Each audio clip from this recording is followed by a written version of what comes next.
Eh bien les amis, nous voilà pour une toute nouvelle vidéo. Je vais vous montrer comment on va réaliser des aiguillettes de canard accompagnées d'une purée de patates douces, mais surtout c'est la sauce puisqu'on va faire une sauce Saint-Émilion et confiture de figues. Pour cela, on a besoin de très peu d'ingrédients, mais vous allez voir que les étapes les plus importantes, c'est la sauce.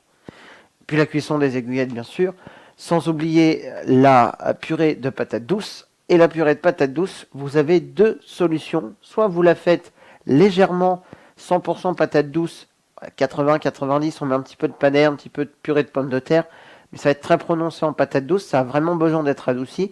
Moi je vous conseille un temps pour temps, un 50-50. Pour ce faire en ingrédients, 50% de patates douces, 300 g d'aiguillettes de canard, un petit peu d'huile pour notre cocotte, notre casserole, 25 centilitres,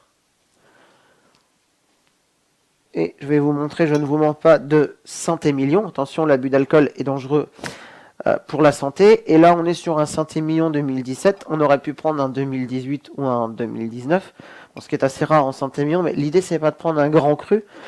Alors, on va pas aller chercher une bouteille parce que c'est pour faire une sauce Saint-Émilion. Donc là, on va se faire un petit peu moins plaisir en termes de vin. On va se faire plus plaisir en termes... je parle de vin, c'est année, hein, mais on va se faire plaisir par le type de vin. Voilà.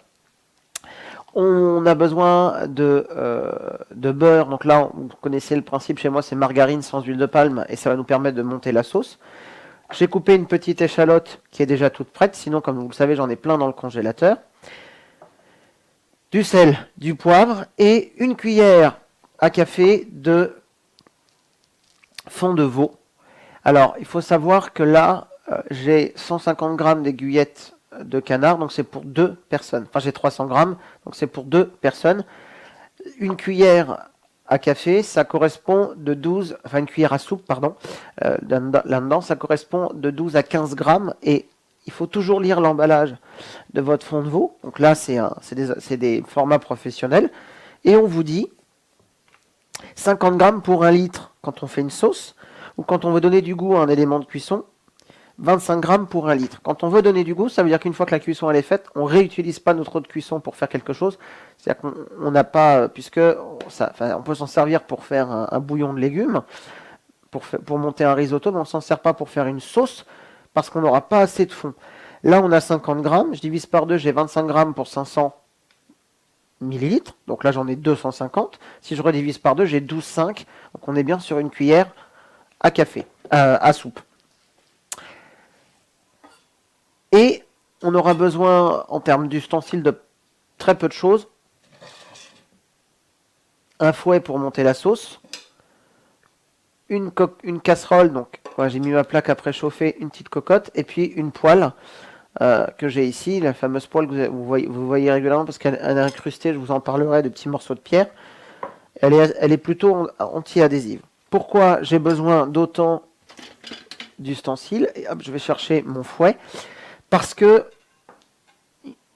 je vais monter ma sauce avec, et puis j'ai besoin d'un petit peu de mascarpone et de confiture de figues. Important de choisir une confiture de figues avec 65% de fruits, c'est-à-dire que vous prenez une confiture ou un chutney, où en réalité, en dehors de la figue, il y a 35% d'autres choses. Ici, c'est une confiture plutôt simple, c'est du sucre de canne, à hauteur de 40,6%. Il y a un gélifiant. Alors, il y en a qui vous disent, il y a 65% de fruits, comment est-ce qu'on peut avoir 40%? Alors, tout simplement parce que dans la composition entre le gélifiant, le sucre de canne et l'acidifiant,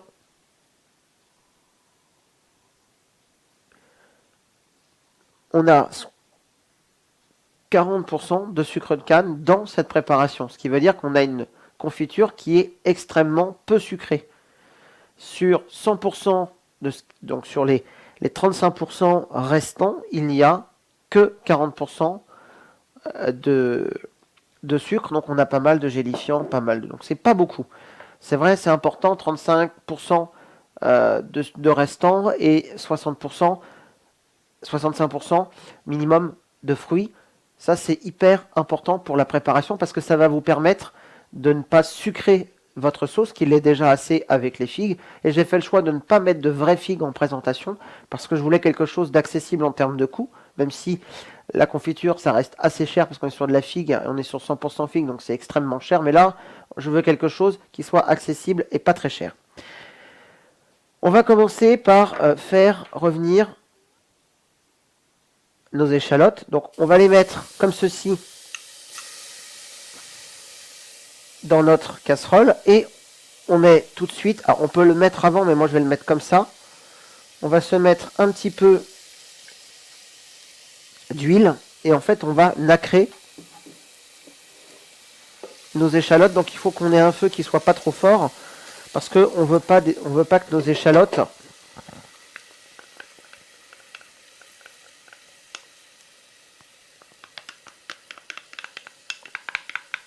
elles colorent, on veut vraiment les nacrer.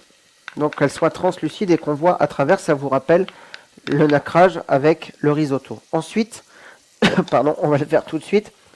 Pendant 20-25 minutes, je vais cuire mes patates douces et pardon, mes pommes de terre.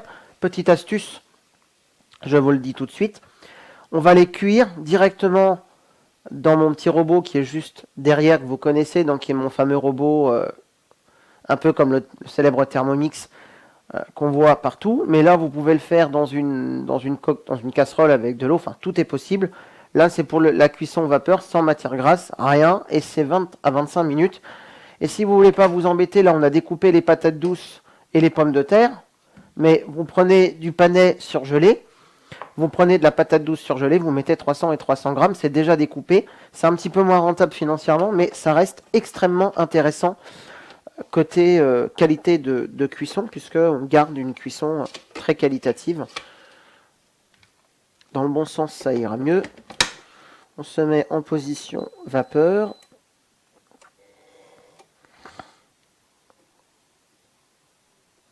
Sens inverse, c'est nickel pour que ça tape. Et on va se mettre, j'ai dit 25 minutes. Donc là c'est bien, c'est important, 25 minutes, hop.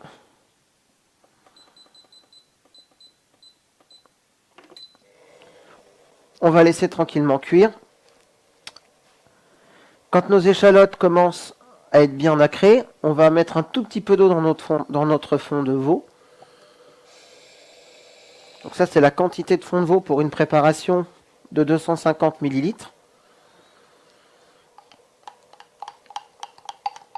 Donc normalement on le fait à l'aide d'un fouet, mais là je vais le faire avec le cul de ma spatule. Ou avec par exemple une petite fourchette. Là, je vais me servir de la base de mon fond de veau pour venir déglacer mes échalotes. Si hop, je rajoute un tout petit peu plus d'eau. Normalement, les professionnels vous diront, moi j'ai mélangé mon fond de veau avec mon vin rouge. Moi, je ne fonctionne pas comme ça. Et vous avez vu, il y a un petit peu de mascarpone. Ce sera la petite touche finale pour venir monter notre purée, hein. Je le précise. Mais voilà, là l'idée c'est que ça accroche un petit peu dans le fond avec le fond de veau. Et comme on met très peu d'eau, ça va déjà être bien liant, bien nappant. Donc ça, c'est parfait. Une fois que c'est fait, on va verser notre vin rouge. Et là, on va mettre notre plaque de cuisson à fond. Parce que l'idée, c'est de monter notre sauce avec le fouet que j'ai ici. Et pour monter ma sauce, j'ai besoin de faire réduire. Donc je mets mon feu à fond. Mais je ne viens pas chercher pour l'instant à mettre ma confiture. Et je ne vous ai pas dit combien de quantité parce que je vais vous le dire juste après. Parce que je vais le goûter. Et en fait c'est au nombre de cuillères. Vous savez très bien que je ne donne pas forcément de quantité en grammage. J'aime bien travailler avec cette idée que pour vous c'est plus simple. Ça vous évite de sortir une balance. Et quand il faut peser 12 grammes, parfois c'est plus 13, 14. Bon, c'est pas forcément très précis. Donc avec le fouet, je vais bien tourner ma sauce. Et quand ma sauce, elle commence à être bien tournée, à se préparer, c'est là qu'on va faire réduire la sauce Donc vous allez me dire, et vous avez raison, ça prend du temps. Eh ben oui, c'est pour ça que j'ai mis 25 minutes de cuisson et c'est la première chose presque que j'ai faite. Et c'est pour ça que je n'ai pas encore préparé mes aiguillettes de canard parce que ça va venir à la fin. Quand vous avez posé vos aiguillettes, si vous voyez qu'il y a un petit peu de jus de canard qui ressort, ce qui est le cas ici, hop, on fait ce geste-là, et voilà. Et donc du coup, on se retrouve dans quelques secondes, puisqu'on est en train de monter notre jolie petite sauce. Donc, on laisse bien notre feu à fond, on voit qu'il y a un petit frémissement. Et quand elle aura réduit de moitié, eh bien moi je vous retrouve pour venir glisser la confiture et continuer à monter notre sauce. Et je vous retrouve donc tout de suite. Donc on a notre Saint-Émilion qui est toujours en train de réduire. On est quasiment arrivé à moitié. Mais on va continuer, on va le laisser. Si on voudrait s'amuser, on fait notre fameux 8 pour bien que notre sauce réduise. Pourquoi c'est important de le faire réduire de moitié avant de glisser la confiture? Parce que il va se concentrer en termes de goût. Et si vous le faites avant, ce qui peut se passer, c'est qu'un, vous allez la recuire. Et deux, vous allez peut-être en mettre plus que prévu. Alors ça vous étonne. En fait, en termes de goût, on va déjà goûter notre sauce qu'on va légèrement saler et poivrer. Et c'est très important donc de la faire déjà qu'elle réduise de moitié, donc on fasse évaporer le plus d'eau possible, parce que sinon, vous avez la réponse à votre question. Enfin, à la question, c'est que vous allez vous retrouver avec une sauce qui est très concentrée, qui est pas concentrée. Donc vous risquez, pour qu'elle ait du goût, de mettre beaucoup de figues. Et quand vous allez la faire réduire de moitié, vous allez extrêmement concentrer la figue et ça va hyper sentir la figue. Alors qu'en fait, on va encore faire une réduction à la fin, mais avec moins de produits. Et c'est aussi financièrement plus rentable. Tout à fait. Donc là, quand ça commence à bien cuire comme ça, on va se prendre une belle cuillère. C'est le cas. On va goûter notre sauce qui n'est pas encore épaissie, parce qu'on va l'épaissir tout à l'heure avec notre beurre. Et on essaye de la goûter sans prendre d'échalotes parce que c'est déjà concentré. Même peut-être on pourrait la filtrer si on voudrait là pour enlever les échalotes qui ont bien fondu. Mais c'est bien de les laisser aussi. Donc on goûte. C'est très bon. C'est très très bon, c'est bien concentré, donc c'est parfait. Là, je sens avant, on va se mettre une belle cuillère bien bombée.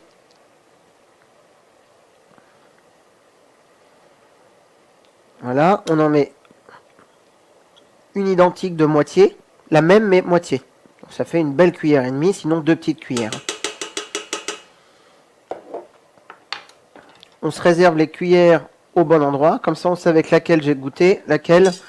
Bon, c'est bien d'avoir des petites cuillères en plastique quand on goûte, comme ça on réutilise pas la même cuillère, parce que pour des questions d'hygiène, normalement, c'est ce qu'on fait. Là, quand vous allez tourner, donc là on pourrait mixer si on veut, mais là la confiture, à force de fouetter, elle va bien se délayer. On va donc ajouter une figue sucrée, donc pas besoin de mettre de miel, pas besoin de mettre une pointe de sucre. Si vous utilisez de la figue fraîche, vous pouvez. Moi, je vous conseille de mettre une pointe de miel ou de sucre parce qu'on sait que la figue, ça peut être très acide. Je vais regoûter. Puis on va laisser bien...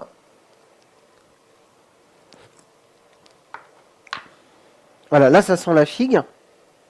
Alors, ça manque un tout petit peu de figue à mon goût, mais en fait, je vais m'arrêter. C'est bien poivré, ça sent bien la figue.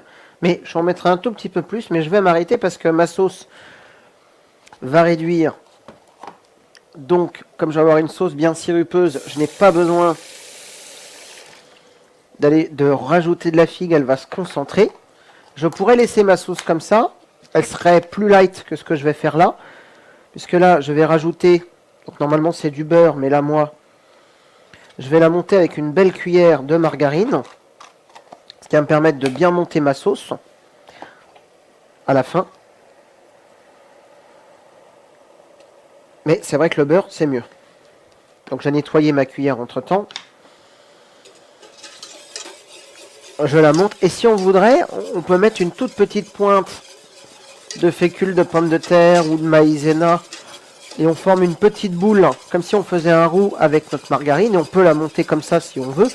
Et moi, j'aime pas parce que ça sent un petit peu le côté féculent. Donc ça ne me plaît pas.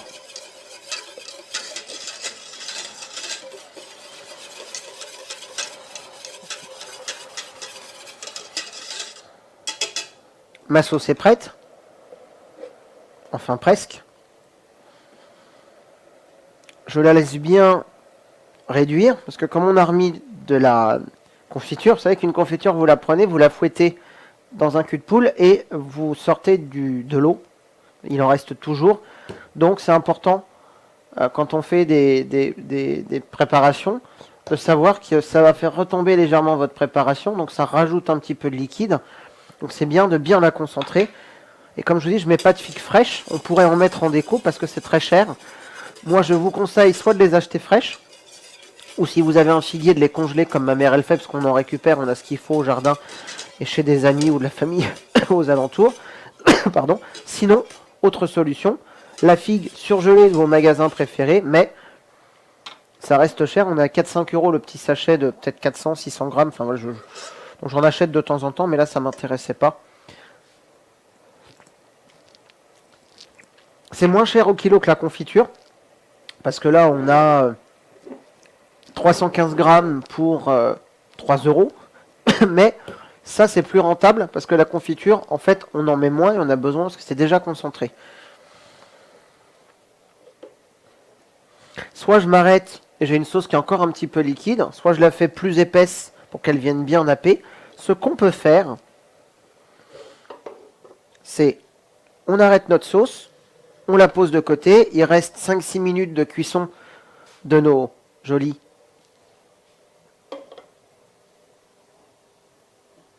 patates douces et pommes de terre, et donc du coup, hop, on est toujours à fond, on met notre huile, ou comme j'avais fait la dernière fois, on prend notre pinceau, vous connaissez la chanson. On pourrait, par exemple, fariner notre canard, donc le singer, mettre du sel, du poivre, et récupérer le déglaçage de cuisson pour faire la sauce. Moi, je ne l'ai pas fait là, parce que la sauce prend du temps.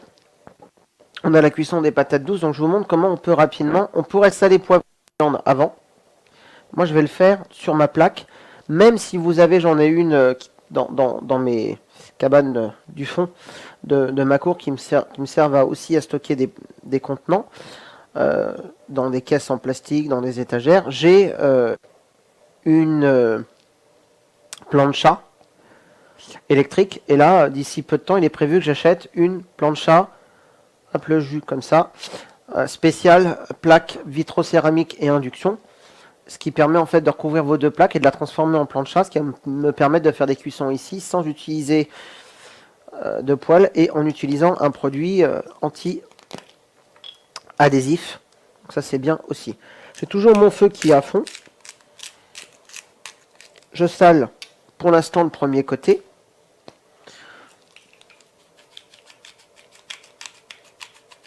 Je poivre un peu, mais pas beaucoup parce que on a déjà notre poivre et notre sel dans la sauce. Pendant que ça, c'est en train de revenir, on voit que notre patate douce, elle est en train de cuire. On est presque à la fin de cuisson. Faites attention de ne pas se brûler. On va aller chercher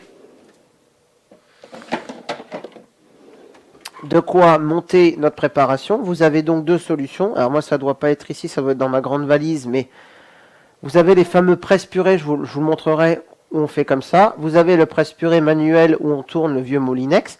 Moi, je l'ai aussi en électrique sur mon robot qui est juste là, donc le mixeur plongeant. Je l'ai aussi ici en direct devant comme un hachoir ou avec la partie, la feuille qu'on met dedans. Et j'ai aussi une autre solution.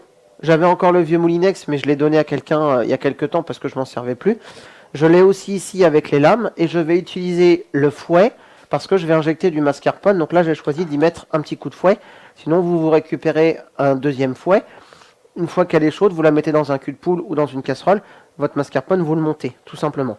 J'ai une petite pince, un petit crochet sur Voilà, pour enlever, bon, si le crochet n'est pas présent, on fera autrement, mais ça c'est bien d'avoir ce crochet.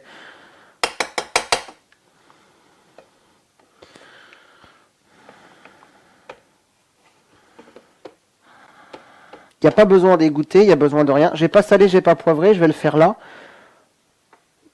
Parce qu'il n'y avait pas besoin avant. L'eau que j'ai ici, bon c'est une eau de cuisson. J'ai pas mis de cube de bouillon, j'ai pas mis, on aurait pu mettre du thym, du romarin, et puis quand on cuit. Mais là je l'ai pas fait.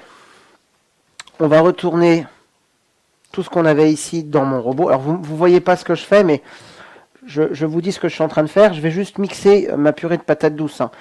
Que vous pouvez aussi mixer dans un blender. Ça sera un petit peu plus liquide. Vous allez dire, pourtant c'est un blender, le Thermomix. Oui, mais on a la possibilité de la mixer en sens inverse. Donc de ne pas utiliser les lames, mais donc de venir donner quelque chose. C'est pas en écrasé, mais ça y ressemble.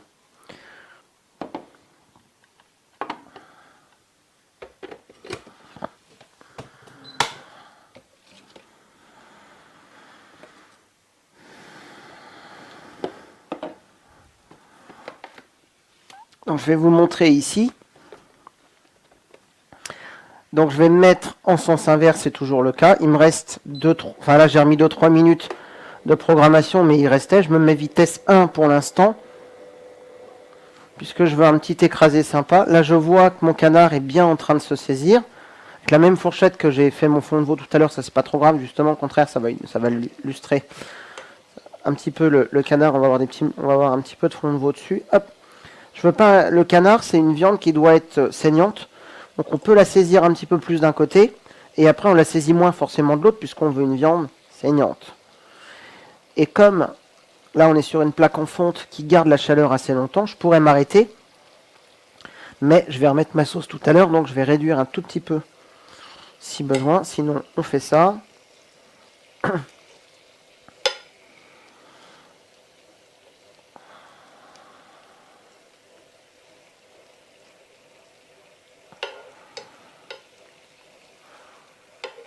Et ça réduit pas mal le canard. Donc là, il y a 300 grammes, il n'y a pas grand-chose visuellement. Pour moi, c'est pas assez. Mais on verra que dans l'assiette, ce sera suffisant. Donc là, pour l'instant, j'ai mis la vitesse 1 parce que je veux pas que... C'est pour ça que j'aime pas trop les blenders, parce que souvent, le problème des blenders, c'est qu'on peut être vitesse 1, on peut être vitesse 2, on peut être vitesse 24. Là, je me mets vitesse 3. Et je peux pas aller plus loin en sens inverse, donc c'est bien parce que ça donne la vision d'un écrasé de pommes de terre.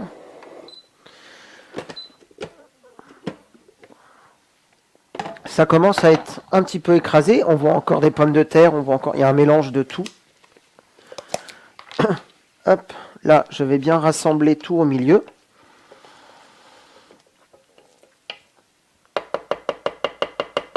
Donc normalement, alors c'est encore chaud, certains vous diront, moi je monte ma purée à froid avec ma crème et après je la réchauffe. Hop. Et moi je la monte, je mets 2 cuillères, alors là vous en voyez qu'une, mais en réalité ça correspond presque à 2 cuillères de mascarpone. Parce que j'ai bien bombé les deux. Voilà, hop, je vais récupérer le reste de mascarpone. J'ai mon canard qui est quasiment prêt.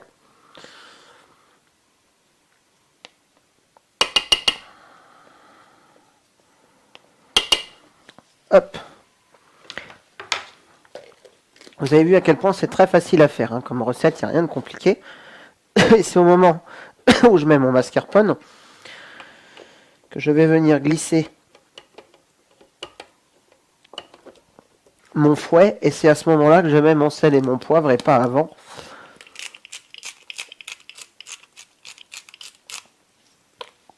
Mais si on veut donner du goût, qu'on veut éviter le côté très salé, on peut mettre un petit peu de curry, on peut mettre un petit peu d'épices.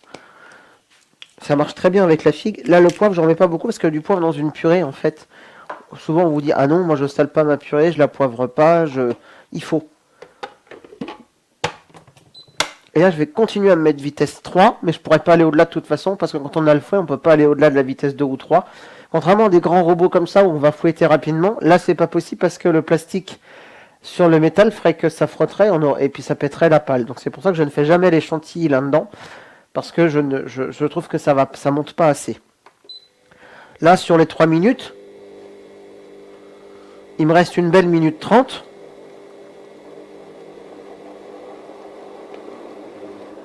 Donc on est bien à la moitié. Nos belles aiguillettes,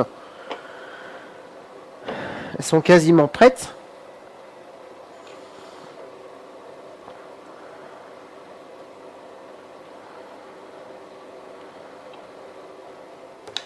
On va aller chercher 2 belles assiettes et puis on passe au dressage.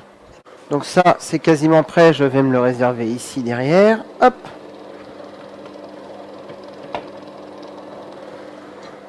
Comme je vous avais dit, juste avant de servir, on remet bien notre sauce.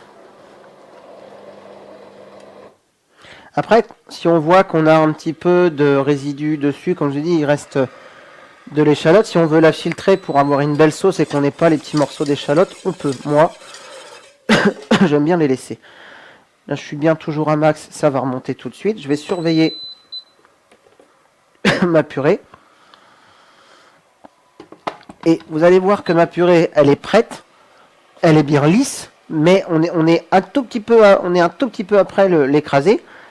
Elle a bien monté avec le mascarpone et magnifique résultat, parce que c'est la question qu'on va me poser, je l'entends déjà. On a, vous voyez, une purée qui est magnifique, qui est bien montée, donc ça, c'est parfait. Après, vous avez 2 solutions. Soit vous la mettez dans une poche à douille ou dans un piston, parce que ça va être magnifique pour le dressage, ou vous utilisez un emporte-pièce. C'est vous qui décidez. Là, je peux arrêter ma plaque de cuisson, puisque je vous ai dit, c'est de la fonte, ça reste chaud assez longtemps.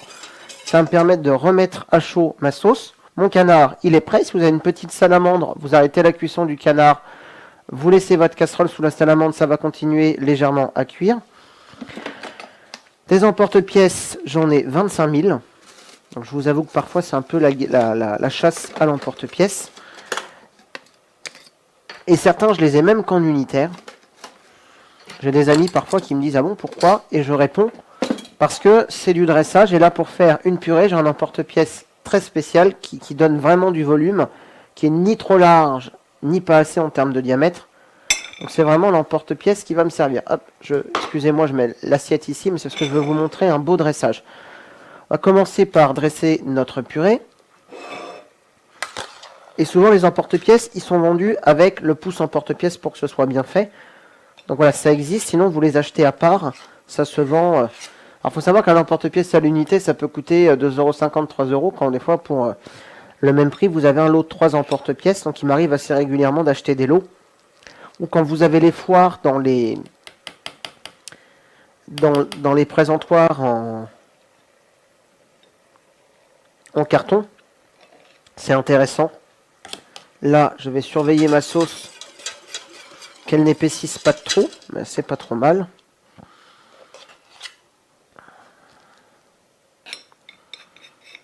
Donc là, à l'aide de ma cuillère, je vais commencer à bien tasser ma purée.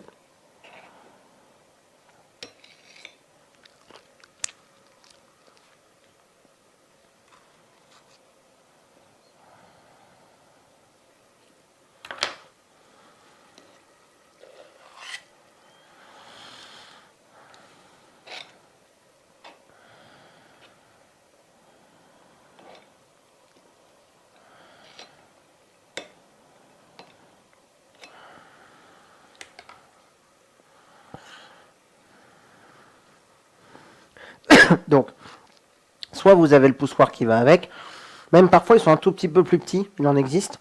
Sinon, on va pousser avec notre cuillère.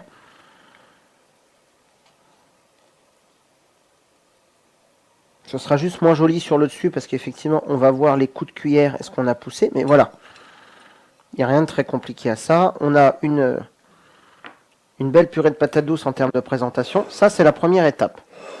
Notre purée est prête. On va se prendre la moitié des aiguillettes qui sont ici.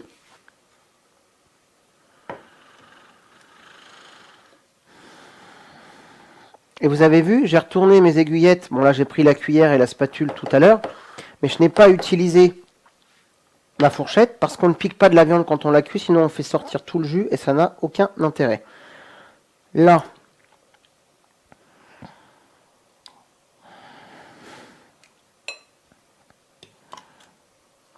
on se met de très très beaux morceaux avec nos aiguillettes de canard.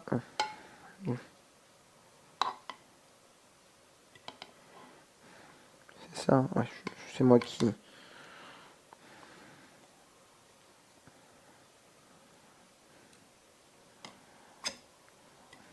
Hop, j'avais... Voilà. J'ai la même quantité pour l'autre assiette.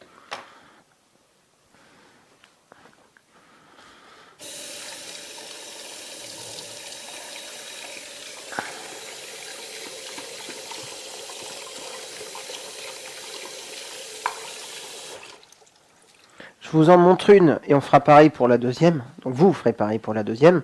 Moi je vais faire de même, mais je vous montre la première. Et hop, je prends l'autre cuillère pour goûter ma sauce qui, cette fois-ci, elle est encore mieux réduite que tout à l'heure. Mais c'est ce que je vous avais dit il y a 2 secondes. Forcément, on la remet au feu, elle va réduire. Et c'est bien de la repasser, comme ça elle est bien chaude.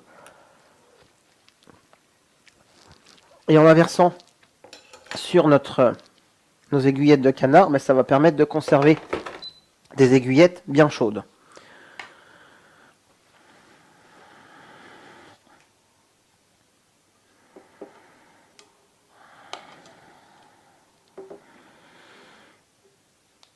Donc déjà, on en met sur les aiguillettes.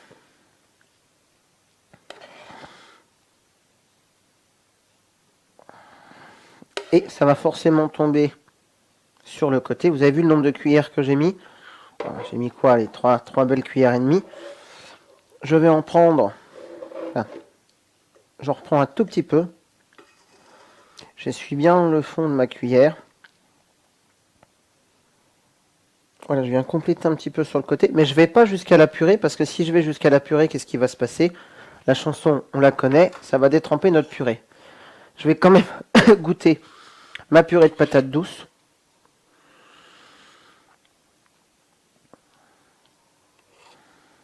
Mais je sais qu'elle est parfaite, parce que je l'ai déjà faite comme ça.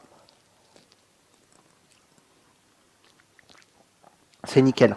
L'erreur qu'on pourrait faire, et cette erreur-là, elle a déjà été faite. Quand vous regardez les recettes, ça cuit dans du lait de coco, on la mixe après, et un jour je l'ai fait faire à quelqu'un.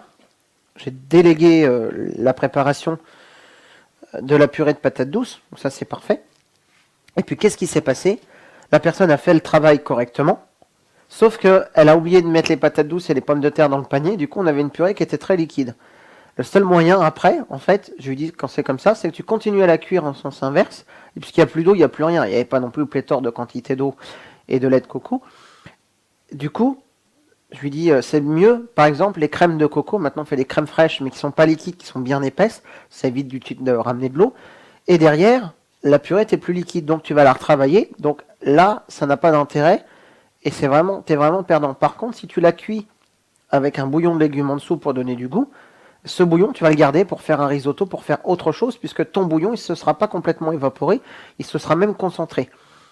Donc, on fait une cuisson vapeur. C'est pour ça que moi, je la préfère comme ça, que dans de l'eau, parce que dans l'eau, en fait, elles vont se gorger d'eau. Là, il y en a moins, c'est de la vapeur. Et si tu as mis un bouillon de légumes en dessous, moi, ce que je n'ai pas fait ici, ou que tu as mis du thym, du laurier, enfin que ça a parfumé, tu vas pouvoir le réutiliser pour une autre cuisson.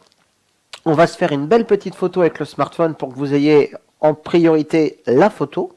Et puis, je mettrai la vidéo, bien sûr, après. Vous avez vu, c'est visuellement joli. C'est suffisant pour une personne. Donc, comme je vous ai dit, 300 grammes, ça fait 2 personnes. 600 et 600 grammes, 300 et 300, ça fait 600. Ça représente à peu près 4 personnes.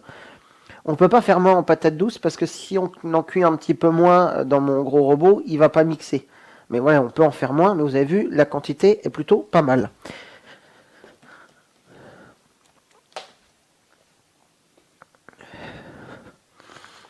On va se faire une belle petite présentation. Voilà, la photo qui va bien. Et, vous le savez, hein, je goûte, je fais des simagrées, je prends mon temps. C'est pour ça que je ne goûte plus, parce que je prends du poids à chaque fois à goûter ce que je prépare. Donc je me le réserve pour dans une petite heure. Ce sera l'heure de manger, et ce sera parfait. Donc, vous l'avez compris, ce sont des aiguillettes de canard, avec une sauce Saint-Émilion confiture de figues, et une purée de patates douces. Vous le savez, Croque-Mon Bon, eh bien, c'est désormais un site internet. Vous allez pouvoir retrouver l'ensemble de nos activités sur internet. J'ai travaillé, excusez-moi, toute la semaine pour mettre en ligne de nouveaux services que vous connaissiez déjà auparavant puisqu'ils existaient, mais je vais vous permettre d'aller beaucoup plus vite et d'accéder directement à notre page. Pour ce faire, sur votre smartphone, sur votre tablette pardon, ou votre PC, vous allez taper croquemonbon.fr et vous accédez directement à notre site internet. Mais si vous voulez accéder à notre Facebook, accéder à notre chaîne YouTube ou directement à notre Instagram ou encore nous contacter ou bien à notre page recette pas à pas ou directement à notre page vidéo, eh bien vous avez des sous-domaines. Par exemple, vous faites traiteur.croquemonbon.fr, vous accédez directement à notre page Facebook. Vous faites atelier.croquemonbon.fr, vous allez directement accéder à notre page YouTube. Si vous faites vidéo.croquemonbon.fr, c'est notre page vidéo sur le site et ça vous renvoie pour regarder les vidéos après sur YouTube. Vous faites photo.croquemonbon.fr, vous avez accès à notre page photo. Donc là, vous allez voir toutes les photos de tête, notamment celles que je viens de prendre là. Vous faites recette.croquemonbon.fr, vous avez la recette pas à pas. Vous faites contact.croquemonbon.fr, vous avez notre page contact avec notre formulaire. Sinon, vous nous contactez directement contact@croquemonbon.fr. Voilà, comme ça, vous allez directement accéder à nos pages. Et puis, il va y avoir d'ici très peu de temps, puisque c'est en cours de mise en ligne, une page directement pour que vous puissiez accéder à notre Instagram. Donc, c'est très très très bientôt un atelier culinaire ici. On est en train de finaliser